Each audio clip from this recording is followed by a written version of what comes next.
오늘 본문에는 두 종류의 기도가 등장하는 것을 보게 됩니다. 첫 번째는 이스라엘 백성들의 기도입니다. 그들은 애굽을 나와 다다른 홍해 앞에서 자신들의 뒤를 따라오는 애굽의 군대를 바라보면서 두려움에 부르짖게 됩니다. 여호와께 부르짖는다는 측면에서 기도임에 틀림이 없습니다. 그런데 기도한 이후에 그들의 모습은 기도가 전혀 현실의 일상생활 가운데에 능력을 발휘하지 못하는 모습을 보여줍니다. 그러니까 기도했지만 그 기도가 응답되리라는 기대는 하지 않았던 것이죠. 그래서 뭐라고 말합니까? 우리를 내버려두라, 차라리 애굽 사람들을 섬기는 것이 낫겠다라는 결론을 내려버리게 되는 것이죠. 그래서 그들이 드렸던 기도는 허공에 사라지게 됩니다. 두 번째 기도는 어떤 기도입니까? 바로 모세가 드렸던 모세의 기도입니다. 똑같은 상황이었고 똑같은 현실이었습니다. 서로 다른 자리에 있었던 것이 아니라 같은 자리에 있었다라는 것이죠. 그런데 모세는 두려워하지 말고 가만히 있어서 여호와께서 행하신 구원을 보라라고 담대하게 이야기하게 됩니다. 삶의 자리에서 닥쳐진 문제들을 위해서 기도했고 또 그 기도에 대한 응답의 과정들을 통해서 완악했던 애굽 사람들의 조차도 모세의 순종을 통해서 여호와 하나님을 알게 되는 이 사명을 완수하는 기도의 모습을 보여주게 됩니다. 이 두 종류의 기도의 모습을 오늘 말씀을 통해서 함께 묵상하고 또 생각해보고 살펴보기를 원합니다. 그렇다면 한 기도는 허공에 사라지고 한 기도는 하나님의 음성을 듣고 기적을 일으킬 수 있는 차이가 어디서 비롯된 것일까요? 첫 번째로는 우리가 늘상 생각하기에 모세는 원래 남달랐다라고 생각하게 됩니다. 저 사람은 기도하면 응답되는 거 보니까 저 사람은 남다른 것 같아. 저 사람은 원래 믿음의 담대함이 있었기 때문에 저렇게 기도할 수 있고 저렇게 신앙의 어떤 결단들을 할 수 있었겠다라고 생각하면서 나는 소심하고 연약하고 믿음이 연약해서 안 될 거야 라고 생각하면서 포기해버리는 기도를 우리의 기도 생활 가운데 이어나갈 때가 굉장히 많다라는 것이죠. 그러면서 기도하지만 그 기도가 응답되어지지 않을 것, 나 같은 사람의 기도를 하나님이 들으실까 하는 기대하지 않는 막연한 기도를 드리게 된다라는 것입니다. 그러나 여러분, 모세가 태어날 때부터 그 기질이 남달랐기 때문에 그렇게 할 수 있었을까요? 그는 어렸을 때부터 애굽의 왕궁에서 자랐기 때문에, 왕자로 자랐기 때문에, 담대했던 사람이기 때문에 이러한 기도를 지금 하나님 앞에 올려드릴 수 있었을까요? 출애굽기 말씀을 보면 전혀 그렇지 않다라는 것을 우리는 알 수 있게 됩니다. 출애굽기 4장 23절에 보면 하나님이 모세를 바로에게 보낼 때 이렇게 전달하라고 합니다. 모세야, 너는 바로에게 가서 내 백성 안 보내면 네 아들 장자 내가 다 죽일 거야 라고 전하라고 했습니다. 그 말씀을 받았던 우리의 모세는 어떻게 행동했을까요? 바로에게 처음 서던 날이 출애굽기 5장 3절에 나옵니다. 모세가 바로 앞에 서 보니까 어땠을까요? 바로가 한없이 보잘것없이 불쌍하고 긍휼을 받아야 된 그런 사람으로 보였을까요? 그 보좌에 앉아있는 그 바로를 보는 순간 두려웠을 것입니다. 그 휘황찬란한 왕궁에서 무소불위의 권력을 다스리는 바로가 두려웠던 것 같습니다. 그래서 네 장자를 죽일 거야 라고, 죽이겠다 라고 전하라고 했던 여호와 하나님의 말씀을 그대로 전하지 못했던 거죠. 하나님보다 자신 눈앞에 있는 바로가 더 무서웠던 것이죠. 그래서 뭐라고 바로에게 전합니까? 죽이겠다가 아니라 여호와께서 우리를 치실지도 모르니까 우리를 좀 보내주시면 안 될까요? 라고 소심하게 바로에게 전달합니다. 그럼 담대한 모세가 아니라 소심한 모세였다라는 것이죠. 보이는 현실 앞에 구질구질하게 굴복하고 있는, 비굴하게 굴고 있는 모세의 모습을 발견하게 된다는 것이죠. 우리는 이 사실을 통해서 우리가 알 수 있는 것이 무엇입니까? 모세가 드렸던 기도의 사유는 성품이나 기질에서 비롯되지 않았다라는 것을 확인할 수 있다라는 것이죠. 그래서 나는 소심해서, 나는 연약해서, 부족해서 이런 말 할 수 있는 핑계가 우리 가운데에 없다라는 것이죠. 두 번째로는 또 우리가 생각하기를 그런 차이는 이건 체험이다. 내가 기도했더니 하나님이 막 초자연적으로 막 응답해 주시고 병도 낫고 막 이 여러 가지 풀리지 않았었던 문제들이 막 풀려질 수 있는 기도 응답의 체험이 있었기 때문에 모세가 그렇게 기도할 수 있을 것이다 라고 생각한다는 것이죠. 뭔가 기도가 뻥 뚫리기 위해서는 어떤 특별한 체험 한 번, 두 번 하면 되지 않을까라는 생각을 우리가 할 수 있다는 것이죠. 그러나 여러분, 출애굽기 말씀을 보면 기적을 체험했던 사람이 모세만이 아니라는 것을 알 수 있는 것이죠. 지금 여기에 서서 모세와 똑같이 서 있지만 엉뚱한 기도를 드리고 있는 이스라엘 백성들도 어떠한 기적을 체험했습니까? 하나님께서 애굽 땅에 내렸던 10가지 재앙을 몸소 체험했던 이들이죠. 재앙으로 인해서 애굽 사람들이 고통 속에 부르짖을 때에 이스라엘 백성들이 살고 있는 고센 땅에는 아무런 일도 해도 입지 않는 초자연적인 기적을 직접 눈으로 보고 듣고 경험한 사람들이라는 것이죠. 심지어는 어린 양을 죽여서 자기 집 문설주에 직접 발랐던 사람들이라는 것입니다. 그리고 실제로 그렇게 발랐더니 자기는 살았고 옆집에 살던 애굽 사람은 죽는 것을 실제로 경험했다라는 것이죠. 그리고 오늘 하나님이 똑같이 우리에게 출애굽의 6월절의 것들을 명하셔서 우리 집 문설주 바르고 옆집에 이야기했는데 옆집은 안 했는데 다음날 일어났더니 진짜 옆집 사람들이 다 죽었다고 생각해 봅시다. 우리 어떤 마음이 들까요? 아, 이거 진짜구나 라는 생각 들지 않을까요? 그런 기적이 한두 번도 아니고 10번, 11번 계속 삶 속에 진행되는데 그냥 우리 조그마한 동네가 아니라 온 나라 전체가 다 그런 일들을 겪는데 우리 집만 평안하다라는 경험들을 하면 하나님을 향한 믿음이 그냥 막 수직으로 상승하지 않을까요? 그럼에도 불구하고 똑같은 체험이 있었음에도 불구하고 기도는 이렇게 크게 차이가 나는 것이죠. 그러기에 어떤 기도 응답의 체험과 영적인 체험이 우리의 신앙생활에 있어서 중요하지만 어떤 면에서는 그것이 절대적인 기준이 아니라는 것을 오늘 본문이 이야기해 주는 것 같다라는 것이죠. 내가 일평생 기도했는데 하나님이 나의 기도 하나도 응답해 주지 않았어 라고 하는 것과 기도했더니 하나님이 나의 기도를 응답해 주셨어 라고 하는 기도 응답의 많은 체험적인 그러한 신앙 간증들이 지금 모세와 이스라엘 백성들이 드리는 기도의 차이를 결정하는 것이 아니라는 것이죠. 그렇다면 정말 이 두 기도의 차이가 어디에서 나타나는 것인지를 본문을 통해서 조금 더 자세히 살펴보기를 원합니다. 오늘 10절 말씀 같이 보겠습니다. 시작. 바로가 가까이 올 때에 이스라엘 자손이 눈을 들어본 즉 애굽 사람들이 자기들 뒤에 이른지라 이스라엘 자손이 심히 두려워하여 여호와께 부르짖고. 아멘. 10절에 보니까 이상한 표현이 나오죠. 이 말씀을 보면서 이상한 표현을 눈치채시셨습니까? 뭐냐면 이스라엘 자손이 눈을 들어본 즉 애굽 사람들이 자기들 뒤에 이른지라 라는 말씀을 보게 되는 거죠. 편안하게 이 말씀이 보여지십니까? 좀 어색하지 않나요? 말씀을 보면서 굉장히 신기했습니다. 여러분 눈을 들면 뭐가 봄이나 눈을 들면 뭐가 보여? 눈을 들어봐. 뭐가 보여? 천장에 보이지? 보민이가 눈을 들어본 적 뒤에 계시는 곽 집사님이 보이더라. 보여요, 안 보여요? 보이려면 어떻게 해야 될까요? 이렇게 눈을 뒤집고 뒤로 고개를 확 젖혀야 볼 수 있는 거죠. 그러니까 무슨 말입니까? 굉장히 낯선 표현이라는 것이죠. 자신들 뒤에 쫓아오는 애굽의 군대를 보기 위해서는 자기 뒤에 있는 자들을 보기 위해서는 고개를 돌려본 즉 몸을 돌이켜본 즉 이 표현이 더 자연스러운 거라는 것이죠. 그런데 눈을 들어본 즉 자기 뒤에 오고 있는 애굽 사람들이 보인다라고 표현하는 것이죠.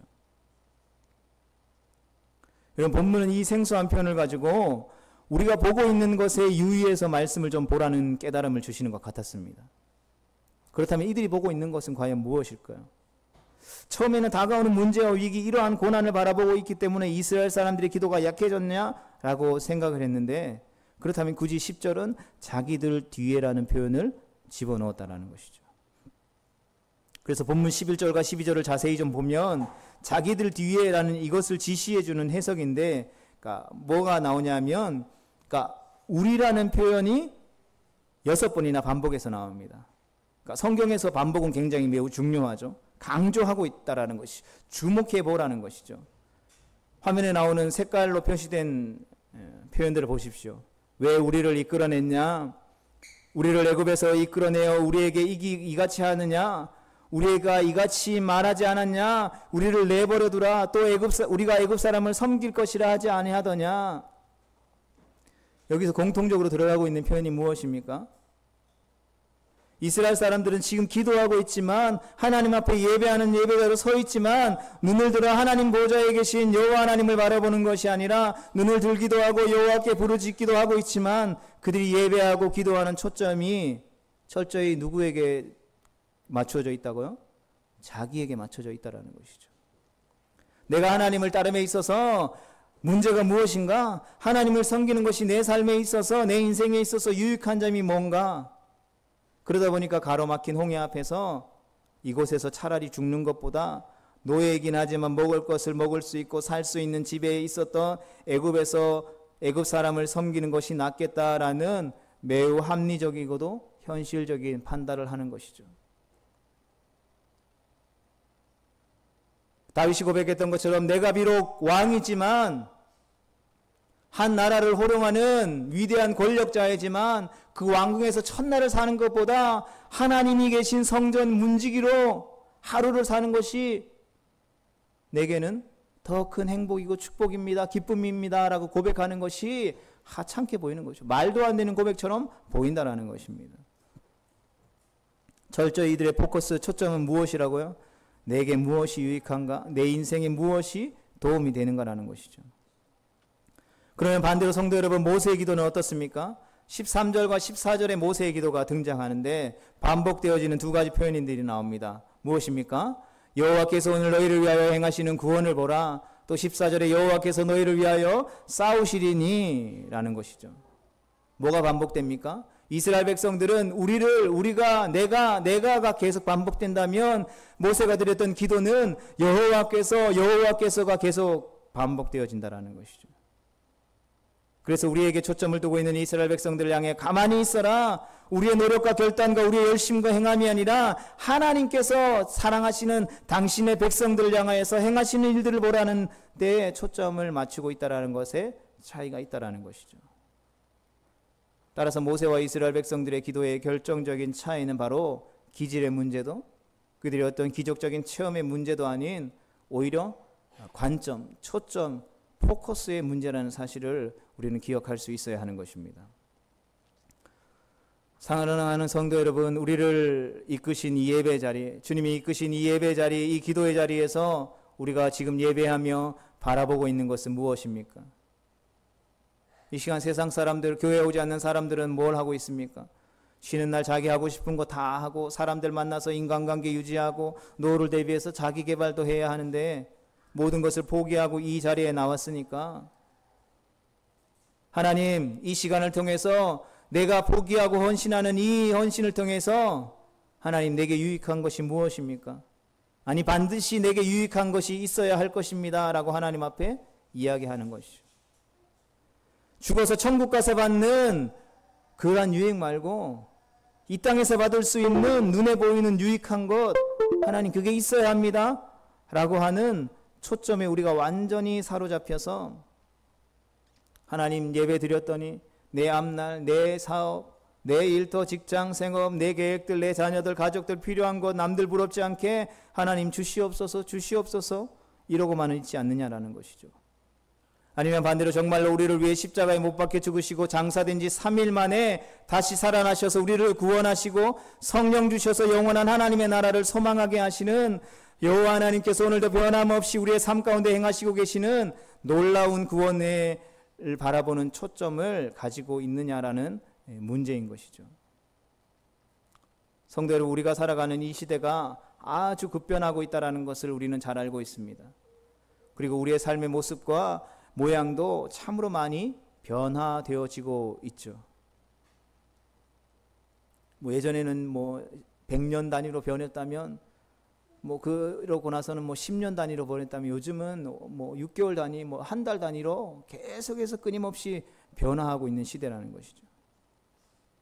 그러나 문제는 이 시대와 변화에 맞물려서 우리의 신앙조차도 많은 영향을 받고 있다는 사실에 대해서도 깨달을 필요가 있다는 것이죠.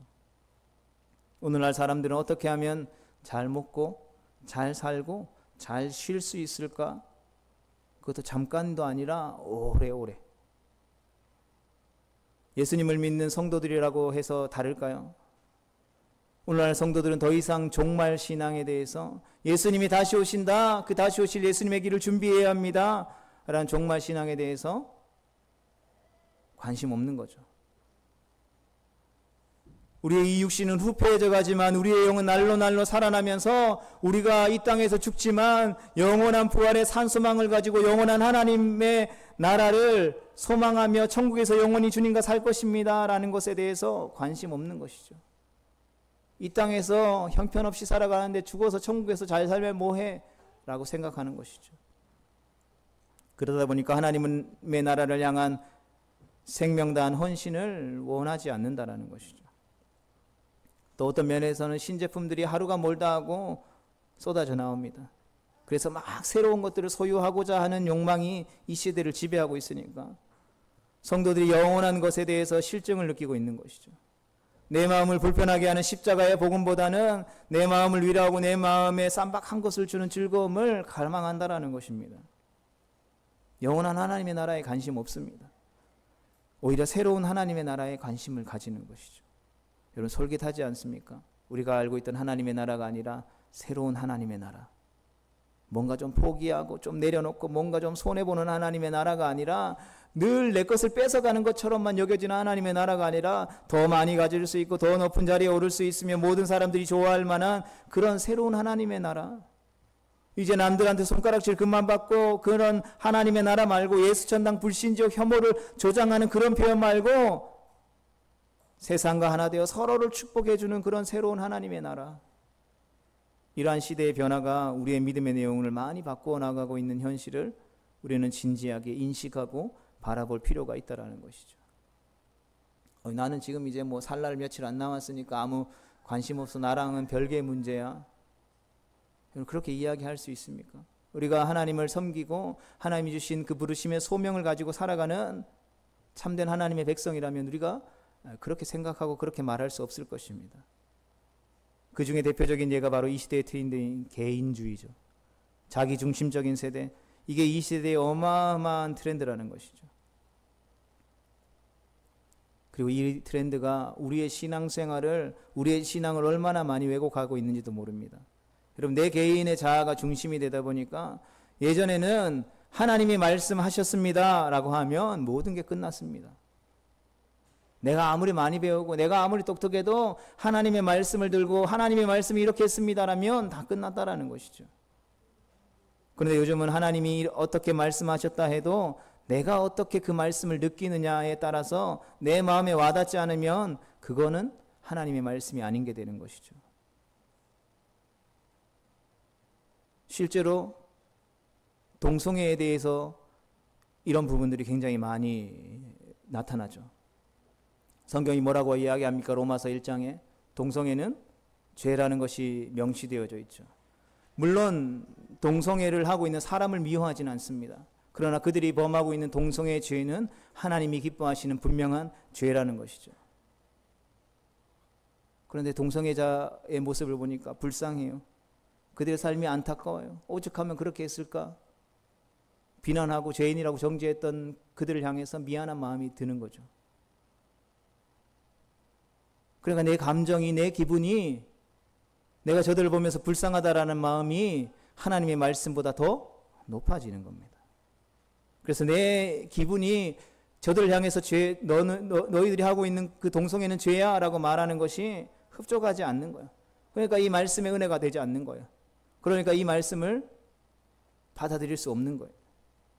내 마음과 내 기분을 뜨겁게 하지 못하면 살아서 역사하는 생동감 있는 말씀이 아니라는 것이죠. 이러한 현상이 바로 자기중심적인 시대의 영향을 받았다라는 것입니다. 하나님의 말씀 자체에 권위가 있는 것이 아니라 내 기분이 권위가 되어버린 거죠. 오늘날 세상 사람들이 강단에서 말씀을 전하는 목사들에게, 그 말씀을 삶에서 살아내는 성도들에게 많은 상처를 받았다라고 이야기합니다. 뭐 세상 사람들은 당연히 그렇겠죠. 그러나 교회 안에서도 그런 경우들이 많다라는 것이죠. 그러나 우리가 반드시 기억해야 될 것은 이런 이 강단에서 누가 나와서 하나님의 말씀을 전하든지 간에 그것이 살아계신 하나님의 말씀에 기반한 진리의 말씀을 선포한다면 그 사람이 어떠한 사람이든지 간에 우리는 아멘 할 수 있어야 되는 것이죠. 우리는 사람에게 아멘 하는 것이 아니라 그 사람의 모습에 아멘 하는 것이 아니라 하나님의 진리의 말씀에 아멘 하는 것이라는 것이죠. 그래서 아무리 우리가 존경하는 사람이 앞에 서서 있다 할지라도 하나님은 살아계시지 않습니다, 예수님은 구원자가 아닙니다 라고 이야기하면 우리의 목에 칼이 들어온다 할지라도 우리는 아멘 할 수 없는 것입니다. 이것이 성도들이 가지고 있는 절대성이라는 것이죠. 그런데 오늘날 내 기분이 권위가 되어버린 거예요. 하나님의 말씀보다 내 기분에 좋으면 앞에서 이야기하는 소리가 어떠한 소리든지 상관없이 우리는 아멘 한다라는 것이죠. 그러다 보니까 성경은 하나님의 말씀이다, 살아계신 하나님의 말씀이다 라는 생각이 지나가 버렸어요. 성경에 하나님의 말씀이 있다라고 변해져 버린 것입니다.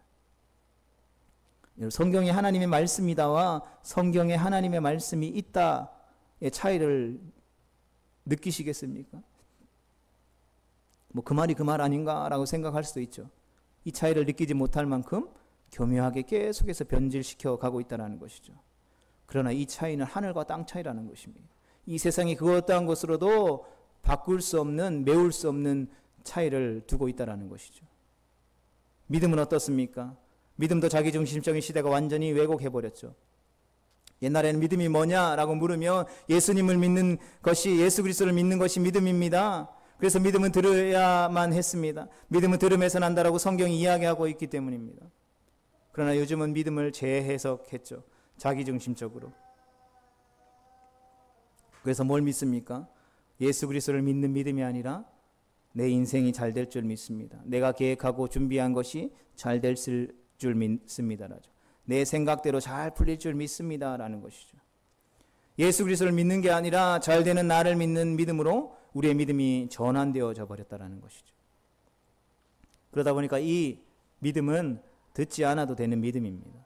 복잡하게 죄, 헌신, 충성, 봉사 이런 이야기 들을 필요가 없는 거죠. 아무리 성경이 사람은 죄인이다, 하나님의 진노가 너희들 위에 있다, 회개하고 돌이키라라고 선포하고 있음에도 불구하고 죄 싫어요, 죄에 대한 이야기하지 마세요, 듣기 싫어요, 몸서리치게 불편해야 하는 것입니다. 그 이야기가 마음에 안 와닿는 거예요. 머리에 안 와닿다는 것입니다. 그게 무슨 믿음이야 라고 부정하는 것이죠. 그런데 마음에 안 와닿아요, 싫다고, 뭐 시대에 뒤처진다라고 하는 말을 하면 뭔가 좀 믿음이 없어 보이니까 요즘에는 그렇게 하면 사람들이 싫어해요. 그렇게 하면 복음 전할 수 없어요. 하나님은 사랑이시니까 사랑으로 우리 함께 품어줍시다로 바꾸어서 마치 하나님의 사랑을 실천하는 것은 죄를 이야기하는 것이 아니라 사랑을 이야기하는 것이냐 교묘하게 바꿔버렸다라는 것이죠. 예전에 어땠습니까? 교회에서 죄다 뭐 이런 이야기를 지적하면 그 말씀을 듣는 우리는 어땠습니까? 깜짝 놀라서 회개하고 자신을 돌아보고 고치려고 노력했다라는 것이죠. 고치기 위해서 어떻게 해야 합니까? 말씀을 공부하고 연구하고 나의 삶의 잘못된 부분들을 돌이켜서 믿음으로 살려고 몸부림치며 애썼다라는 것이죠. 그러나 이제는 죄를 지적하면 어떤 반응이 듭니까? 불쾌합니다. 목사인 저라고 뭐 별반 다르겠습니까? 하나님 앞에 기도하면서 뭐 이런저런 기도하고 하나님 마음에 감동을 주셔서 너 죄인이야 라고 감동 주시면 목사, 하나님 그래도 목사인데 어떻게 죄인이라고 이야기합니까? 그런 얼토당토하는 생각을 하고 있는 것이 우리의 현실이라는 것입니다. 그래서 죄를 지적하면 불쾌해하죠. 그런 이야기를 하면 너는 뭐 잘났냐? 라고 이야기하면서 교회를 옮깁니다. 그래서 목사님들이 이제 뭘 연구하고 공부합니까? 상담을 공부하고 인문학을 공부하고 세상의 학문들을 배워서 사람들이 떠나가지 않도록 사람들 이 자리에 붙여놓을 수 있도록 노력하는 것이죠. 성경을 연구하지 않습니다. 요즘. 우리 교단이 아닌 다른 교단의 신학교는 신대원 3년의 과정 속에서 성경이라는 과목이 없어요. 다 신학 학문을 가르치죠. 상담학 박사 안 받으면 목회하기 힘듭니다. 사회복지학 안 배우면 목회하기 힘들어요. 인문학 안 배우면 시대에 뒤떨어진 설교라고 손가락질하는 시대에 우리가 살고 있다는 것이죠. 그래서 어떤 설교가 나옵니까? 뭔가 성경의 이야기를 하지만 뭔가 다 듣고 나면 허전한 거예요. 예수 믿으면 잘 먹고 잘 산다, 행복해진다, 즐거워진다, 예수님이 너 상처 위로해 줄 거야, 그러니까 힘들어하지 마, 그걸로 끝나는 거예요. 무슨 현상입니까? 자기가 중심이 되자 하나님이 죄도 지적 못하는 하나님이 되셨다라는 것이죠. 나를 호령하시고 불호령으로 산자와 죽은 자를 심판대 앞에 세우실 그 하나님이 어느 순간 우리의 삶 가운데 사라져 버렸다라는 것이죠. 그래서 하나님이 이제 성도들의 눈치를 보는 거예요. 예배 가운데 충만하게 임재하시려고 하는데 하나님 지금 임재하시면 안 돼요. 나 끝나고 약속 있어요. 가야 돼요. 지금 임재하시면 안 됩니다. 막는 거예요. 지금 예쁘게 화장하고 왔는데 눈물 쏟아지도록 하나님 임재하시면 안 돼요. 은혜 주시면 안 돼요. 은혜를 거부하는 거예요. 그런 분위기 속에서 조금만 우리의 마음을 불편하게 하는 말씀이 선포되어지면 더 이상 말씀을 듣지 않고 귀를 닫아버리죠. 마음을 닫아버려요. 하나님 그냥 나 힘드니까 듣기 좋은 말 나 위로만 해주세요 라고 이야기하는 것이죠. 그러면서 우리의 인생이 하나님을 영화롭게 해야 함에도 불구하고 하나님이 우리의 삶을 영화롭게 해주는 마치 도깨비 방망이가 되어버린 오늘날 교회의 현실들을 우리는 마주하게 되는 것이죠. 나를 섬겨야 할 하나님이 아니라 나 자신에게 초점을 맞추다 보니까 나를 섬겨야 하는 하나님으로 바뀌어져 버린 것입니다. 여러분, 우리가 기도했는데 하나님이 우리의 기도를 들어주시지 아니하시고 응답해 주시지 아니하시고 내가 원하는 대로 되지 않았다라고 생각해 봅시다. 우리는 어떻게 반응합니까? 하나님 뜻이 있겠지. 하나님 때가 되면 응답해 주시겠지. 그렇게 생각하는 분들은 믿음의 수준이 이미 장성한 분량에 이른 사람들이라는 것이죠. 오늘날 많은 성도들이 어떻게 생각합니까? 하나님 뭐예요 이거? 코로나 시국에 힘들고 어려도 내가 교회 지키고 나와서 예배하고 하는데 하나님 왜 내 기도 안 들어줘요? 하나님 어디 계세요? 살아계시긴 한 거예요? 이게 뭡니까? 하나님 이래서 하나님 영광 나타낼 수 있겠어요? 하나님의 나라가 확장될 수 있겠어요? 교회가 하나님 영광 돌릴 수 있겠어요? 라고 이야기하면서 하나님을 꾸짖는 거예요. 코로나로 힘들고 어려울 때 당신의 백성들이 잘 되고 성공해야 하나님 영광 나타내는 거 아니에요? 하나님 살아계신 게 증거되는 거 아니에요? 나를 섬기고 영화롭게 해야 되는데 하나님 왜 그렇게 안 하는 거예요?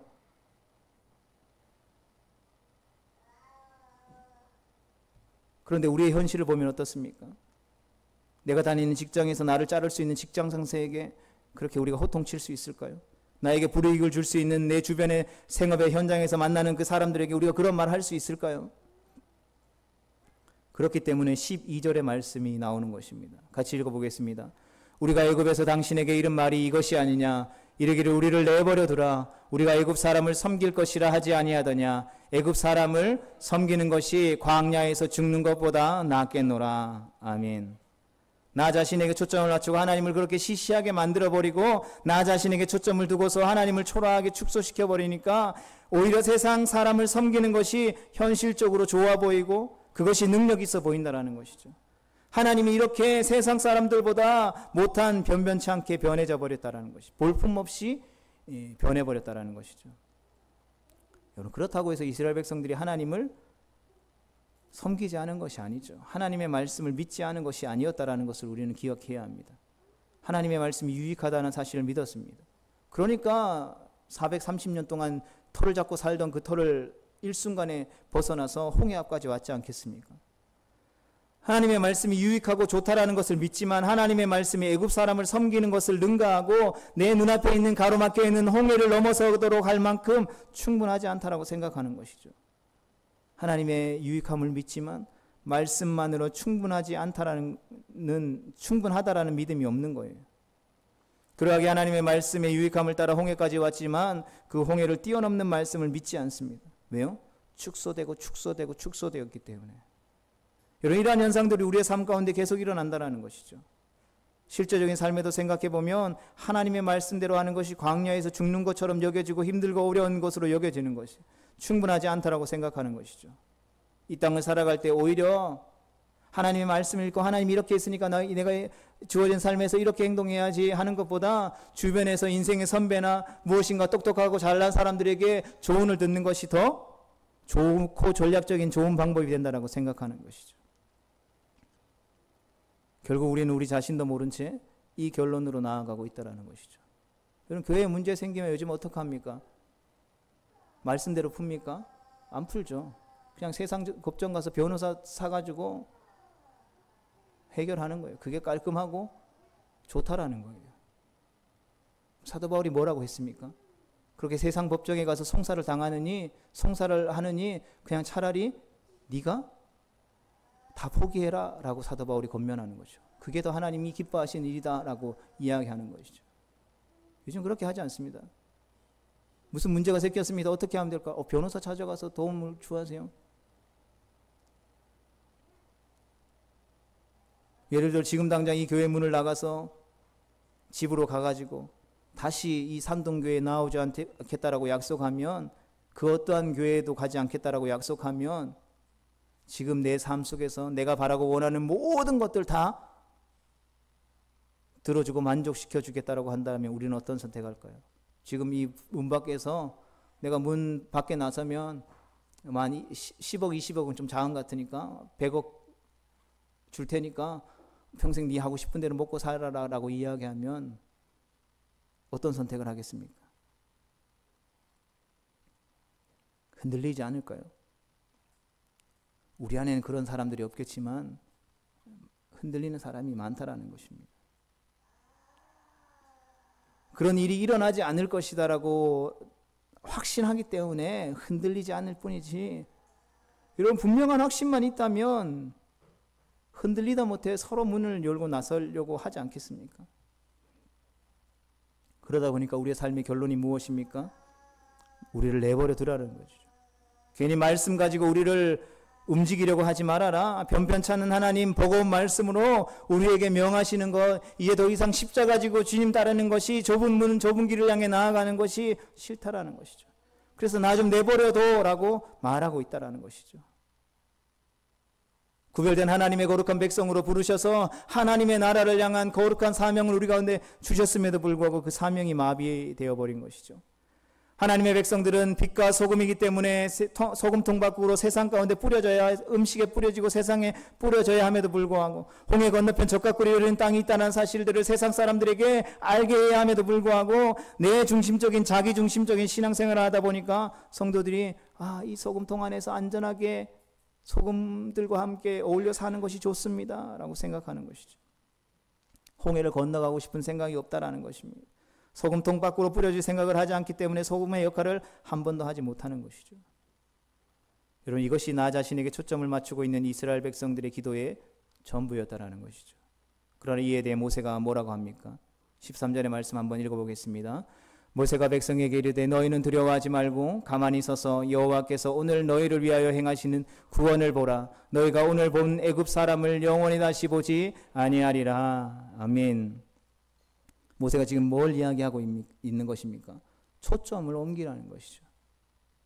지금 내 현실을 바라보는 기도가 아니라 초점을 한번 옮겨보라는 것입니다.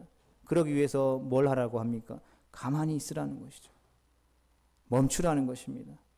자기 만족을 위해, 자기의 유익을 위해 하던 신앙생활을 멈추라는 것입니다. 자기 안주와 자기 만족을 위한 기도로부터 멈추고 고개를 돌려서 여호와 하나님을 좀 바라보라는 것이 모세의 기도의 외침인 것이죠. 그렇다면 모세의 기도가 우리에게 가르쳐주는 것이 무엇이 있겠습니까? 바로 여호와 하나님이 행하시는 일을 보라는 것이죠. 나를 섬기는 시시한 하나님이 아니라 내가 섬길 만한 여호와 하나님을 보라는 것입니다. 그 여호와 하나님이 어디에 등장하냐면 오늘 본문 이후에 나오는 출애굽기 15장에 모세가 본 하나님이 등장합니다. 우리는 이제 꿈꾸게 될 어떤 꿈보다 확실한 환상을 보게 될 것입니다. 말씀이 우리 가운데 보여주시는 그림. 모세가 이스라엘 백성들을 이끌어낼 때 젖과 꿀이 흐르는 땅이라고 이야기합니다. 왜 가나안 땅이라고 이야기하지 않았을까요? 그때 당시에 우리 모세 우리가 어디로 갑니까? 그럼 대구로 갑니다 라고 이야기하는 게 우리가 이해하기 편하겠죠. 그런데 왜 구민을 떠나서 우리가 대구로 가는데 대구로 간다라고 말하지 않고 젖과 꿀이 흐르는 땅으로 갑니다 라고 이야기했을까요? 이미지, 그림으로 보여주는 환상을 이스라엘 백성들에게 보여준 거죠. 마찬가지로 여러분, 크신 여호와 하나님에 대한 환상을 15장의 말씀을 통해서 볼 수 있기를 축복합니다. 우리가 어떤 환상을 보아야 합니까? 이 환상이 없기 때문에 애굽 사람들을 더 영광스럽게 보게 되는 것인데, 여러분 15장 모세가 보게 될 환상이 무엇인지 함께 살펴보겠습니다. 초록색 글씨 읽어볼까요? 그는 높고 영화로우시며 말과 그 탄자를 바다에 던지셨음이로다. 아멘. 이스라엘의 영화들을 바다에 던져버리셨던, 그렇게 두려워했던 바로와 애굽 사람들, 그리고 이스라엘 백성들이 한없이 두려워할 수밖에 없었던 그들의 마병과 군대를 아무것도 아닌 것처럼 그냥 돌멩이 집어서 던지듯이 바다에 던져버리는 이 압도적인 하나님의 능력을 우리가 볼 수 있어야 하는 것이죠. 세상의 온갖 세력들이 꿈틀거리고 있지만 여러분, 15장 14절과 15절의 말씀을 보면 이렇게 고백하고 있습니다. 여러 나라가 듣고 떨며 블레셋 주민이 두려움에 잡히며 에돔 두령들이 놀라고 모압 영웅들이 떨림에 잡히며 가나안 주민이 다 낙담하나이다. 여러 나라가 다 모여서 하나님을 다 대적하려 한들 여호와 앞에 듣고 떨며 두려움에 잡히고 그 어떤 영웅이라도 떨림에 사로잡히고 다 낙담하게 만들 것이다라는 것이죠. 우리의 삶을 살아가는 주변의 환경 가운데 우리를 힘들게 하고 우리를 핍박하고 우리를 어렵게 하는 그 모든 것들을 다 낙담하게 하며 물리치게 하는 하나님의 놀랍고 위대한 위엄을 보라는 것입니다. 여러분, 이 압도적인 하나님에 대한 환상을 우리가 이 말씀 속에서 볼 수 있기를 축복합니다. 이런 시편 기자는 또 어떻게 이야기합니까? 시편 2편 1절과 4절 말씀에 이렇게 이야기하고 있습니다. 어찌하여 이방 나라들이 분노하며 민족들이 헛된 일을 꾸미는가? 하늘에 계신 이가 웃으시며 주께서 그들을 비웃으시리로다. 우리가 두려워 떠는 그들을 향하여서 하나님이 비웃으신다라는 것입니다. 그렇게 우리가 한없이 부러워하던 세상 것들이 아무것도 아닌 것으로 여겨버리시는 하나님의 환상을 우리가 볼 수 있어야 하는 것이죠. 우리가 예배하고 우리가 함께 하시는 분이 하나님이 그런 분이시라는 것이죠. 세상의 모든 자랑과 모든 교만을 무위로 돌려버리시는 여호와 하나님의 놀라운 위엄과 영광과 능력을 우리가 볼 수 있어야 하는 것입니다. 또 이사야 선지자는 이사야 2장 20절 말씀에 사람이 자기를 위하여 경배하려고 만들었던 은 우상과 금 우상을 그날의 두더지와 박쥐에게 던지고 했습니다. 사람들이 자기를 위하여 경배하고 만들었던 은과 우상, 금과 우상, 그날의 두더지와 박쥐에게 던지라고 말씀하신 이 강력하고도 압도적인 하나님의 환상을 우리가 볼 수 있어야 하는 것이죠. 그러하게 우리가 살펴본 홍해 앞에 선 모세의 기도의 초점은 우리에게 눈을 돌려서 너무나도 압도적인 여호와의 능력과 위엄과 능력을 바라보라는 것입니다. 그리고 그 하나님께 구하는 기도가 되어야 한다라는 것이죠. 그러나 더 감사한 것은 무엇입니까? 오늘 본문 13절과 14절의 말씀에 보면 너무나도 압도적인 하나님이신데 그렇게 두려워했던 애굽의 군대와 마병을 돌처럼 납처럼 여겨버리시는 하나님이신데 그 하나님이 멀리 계신 것이 아니라 누구를 위해 싸우신다고요? 너희를 위해 싸우시는 하나님으로 등장하고 있다는 사실입니다. 그렇게 압도적이고 능력이 많으신 하나님이신데 나와는 무관할 거야, 나 같은 사람을 위해서 하나님이 그렇게 일하실 리 없어 라고 생각할지도 모르겠습니다. 그렇게 능력 있는 하나님이 모세 같은 자들을 위해서만 싸우시겠지, 하나님 앞에 헌신하고 헌금 많이 하고 믿음 있다라고 말하는 사람들을 위해서만 싸우겠지라고 생각할지 모르겠지만 모세를 위해서 하나님이 싸우시겠다라고 말씀하고 있는 것이 아니라는 것을 우리는 기억해야 되는 것입니다. 누구를 위해 하나님이 싸우시겠다라는 것입니까? 너희를 위해서 싸우시겠다라는 것입니다. 여러분, 여기서 하나님이 말씀하고 있는 너희는 누구입니까? 아무리 은혜를 베풀어 줘도 깨닫지 못하고 있는 이스라엘 백성들이라는 것이죠. 10가지 초자연적인 하나님의 놀라운 기적과 은사들을 체험했음에도 불구하고 수없이 많은 하나님의 응답을 들었음에도 불구하고 받았음에도 불구하고 하나님을 믿지 못하고 하나님을 축소해버리며 차라리 애굽 가서 그냥 저 갑바에 가서 불쌍하게 절하는 것이 더 내 인생 행복할 거야 라고 말하고 있는 그들을 향하여서 하나님이 내가 너희를 위해 친히 싸우겠다라고 말씀하고 계시다라는 것이죠.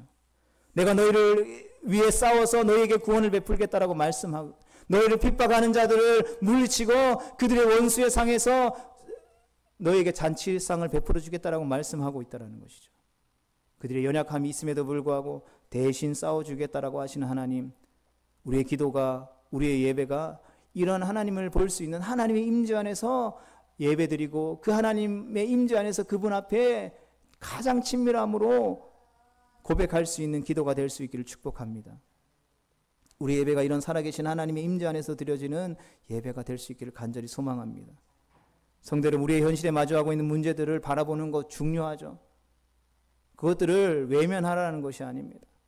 그리고 그러한 우리의 삶의 문제들 또한 하나님 앞에 구해야 되겠죠. 하나님이 모든 것을 구하라고 말씀하셨기 때문에 그것이 필요 없다라고 말씀드리는 것이 아니라 반드시 구해야 하는 것입니다. 그러나 먼저 그의 나라와 그의 의를 구하자는 거죠.